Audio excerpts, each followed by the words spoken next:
Another possible advantage of destroying the tree of heaven, reducing competition from the really productive trees like this walnut here. I've actually got quite a few of these on my property. Last year, really the walnut production was almost nothing. I don't think I could walk around and in the trees or on the ground find a dozen walnuts. This year they are here by the hundreds. As you can probably see right down here, over there. Even more on the ground back there.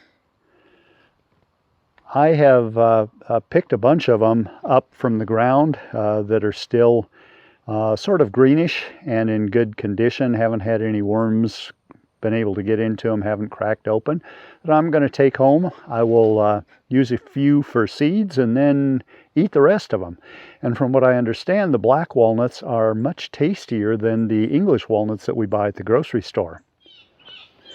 In this area, I have been working at destroying some of the undergrowth, and eventually, in fact, I have started spreading grass seed in part of this.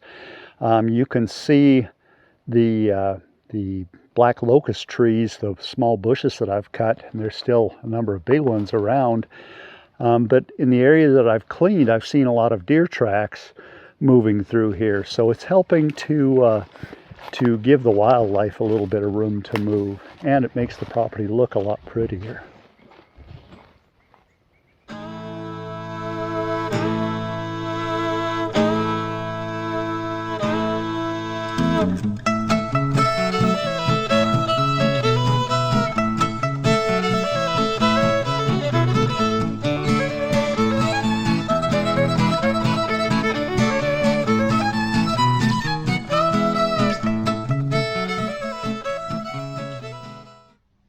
It may look a bit goofy wearing both suspenders and a belt. I'm not using the suspenders to hold my britches. I'm using them to hold my microphone, since clipping them to my pocket doesn't seem to work very well.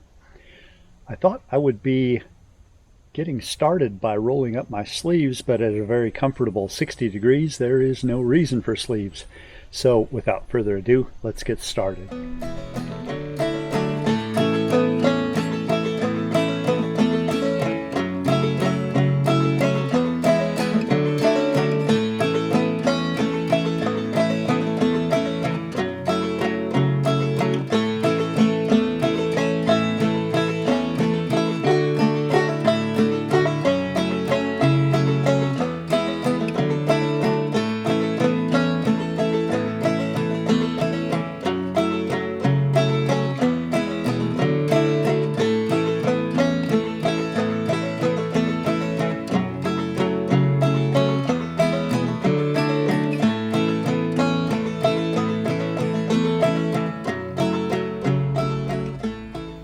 It's pretty obvious that these solar panels aren't going to be in the sun all day long, particularly in the summertime.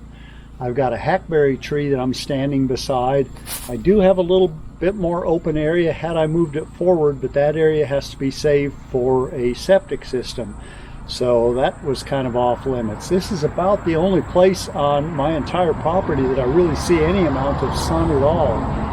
Without clearing a bunch of trees, and that's something I really don't want to do. I am going to make this to where it is seasonally adjustable from about something like that in the winter time to probably more like that in the summertime. And I think that will that'll help me generate a little bit more power, and it's not a big deal at all to make that adjustment. I'm back. We're getting toward evening. I may have an hour of light left. I got back, I got everything done that I could get done, so I am back to work on the solar panel. My battery should be pretty fully charged inside, so I went ahead and unhooked it, and I'm going to set this last panel. I may try to do something overnight with a temporary extension or something to hook it back up so I've got charging first thing in the morning.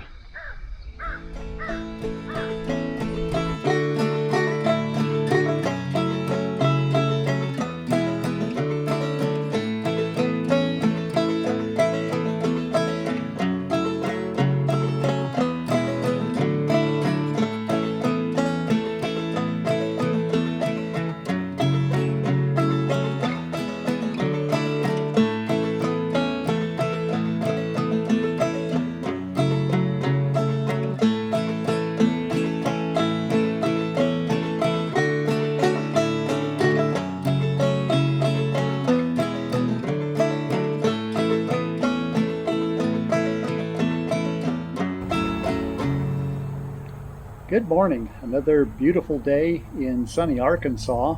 The temperature is supposed to be around 70 today. It's really a very pretty day right now. I had some company show up last night, so I didn't get to finish this last night. I quit sort of all of a sudden. I apologize for that. But we're back here today. And about the only thing that I have left to do is to put in the supports for being able to adjust this between summer and winter. Right now it's in just about the perfect position for the latitude and the time of year. It's aiming just about straight at the sun right now.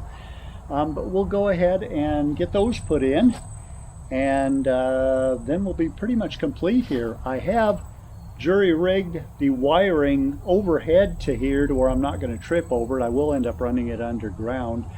But I've got it run overhead now just to be able to test the panels. And right now the panels are charging. I've got it set up for 24 volts of input to the solar controller, and I'm actually putting out close to 45 volts between just using these two panels. These two are not hooked up yet. So I've got almost 45 volts of input going into my solar controller. I'm getting a good charge rate on my battery, and we'll take a look at that after we get finished up here. So let's finish up right quick. The first thing that I will do is to move this into its summertime position, which is about 13 degrees from horizontal. So let's go to that position, which will be the maximum extension here.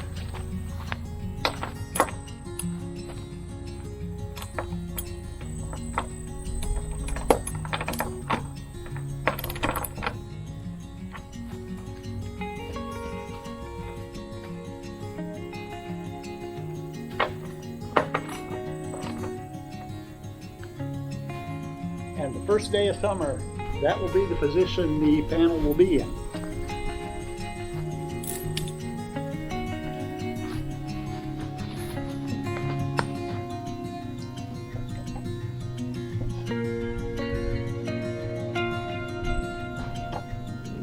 So I'll bolt it somewhere around there.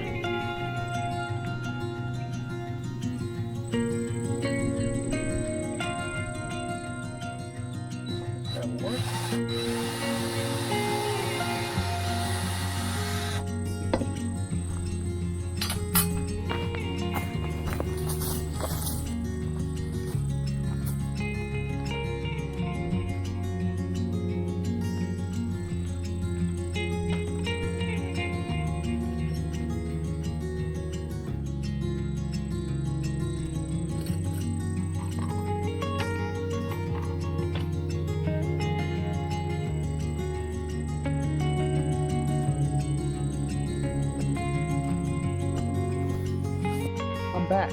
Somehow or another I have misplaced the stainless steel lag screws that I bought to do this, but I found something that I think will work in its absence, at least for now.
will mark what might work as a location for a bolt.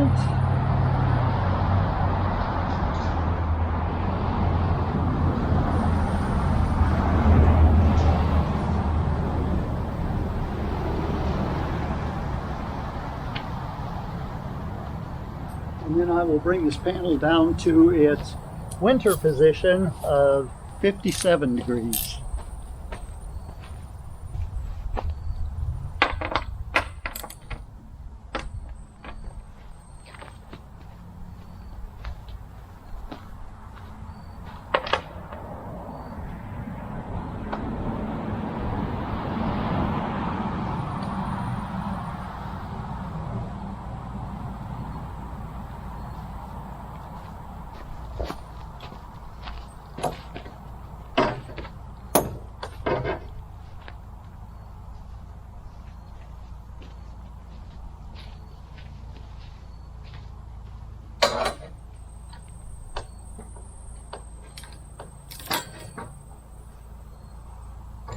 Which is right there.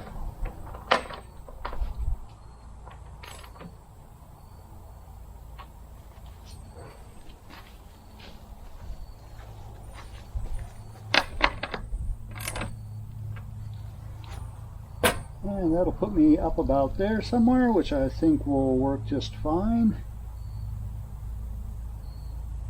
I'll drill and set those.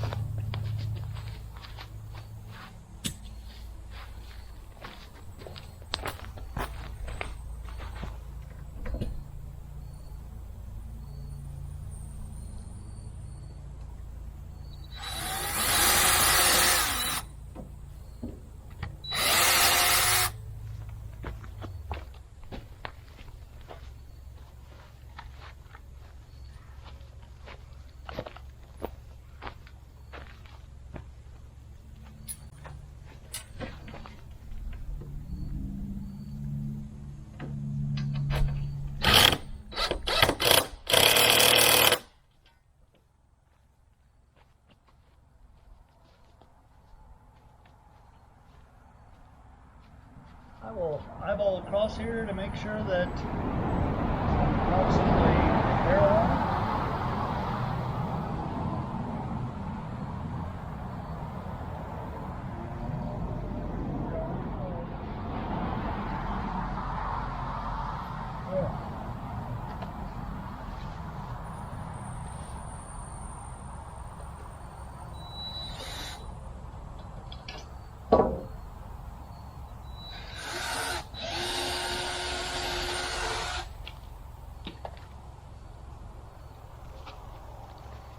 What I'm going to do now is to set it where it is in pretty good shape for around this time of year.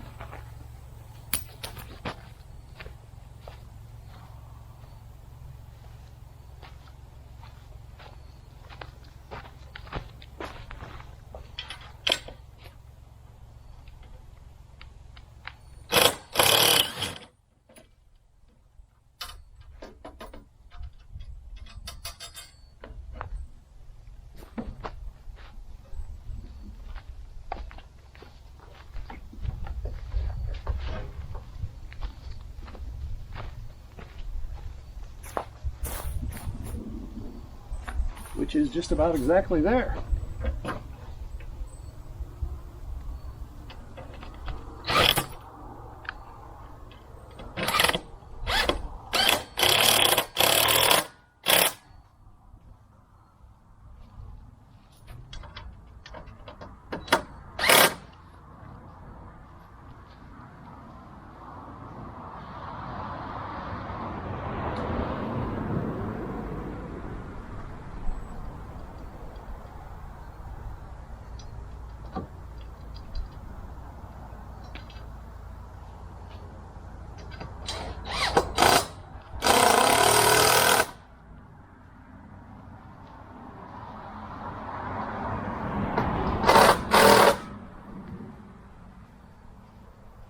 And we are, for the most part, finished. Let's take a look at the back side. Here's what we look like on the back side. As I said, two of the panels aren't even hooked up. These two are hooked up in series to generate about 10 amps of power maximum. And around 44 volts, I think, is what I've tested it at. Let's go inside and take a look. So here we are inside. I will turn on the solar panel. And we can see that it brings it up to 44.5 volts. We have coming from the panel. That will be reduced by the charge controller here shortly. My battery is at about 13.5 volts currently. I'm really not using anything power. I don't have anything plugged in. But there is my power inverter, a 3000 watt inverter, which is way more than I need. Probably more than I want for now. It may have some residual power that is drawn from the battery at night, so I won't use it an awful lot yet, at least until I get a bigger battery bank hooked up.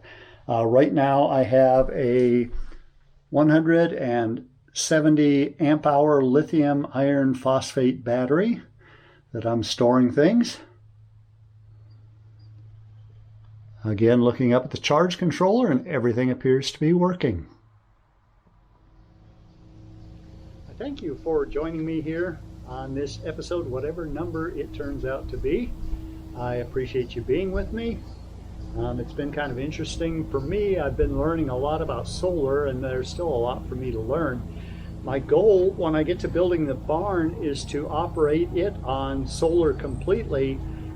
It'll be a workshop too, so of course solar won't provide enough power no matter how many batteries I put in, or reasonably put in, to take care of running power tools and a welding machine and that sort of thing. So I will have a generator on standby back there, but it's far enough away from the house and where I'll have power conveniently run that I'd have an awful lot of voltage loss, or I would have to go with a tremendous size cable in order to be able to feed what I need. So I think that's what my plan is. I'm learning here. A lot of this stuff may be moved over there at another time.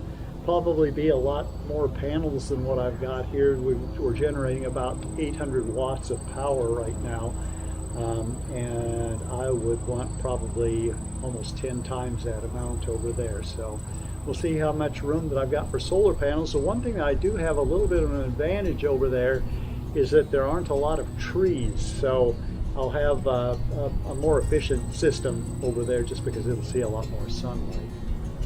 Thank you again. We'll see you on the next episode.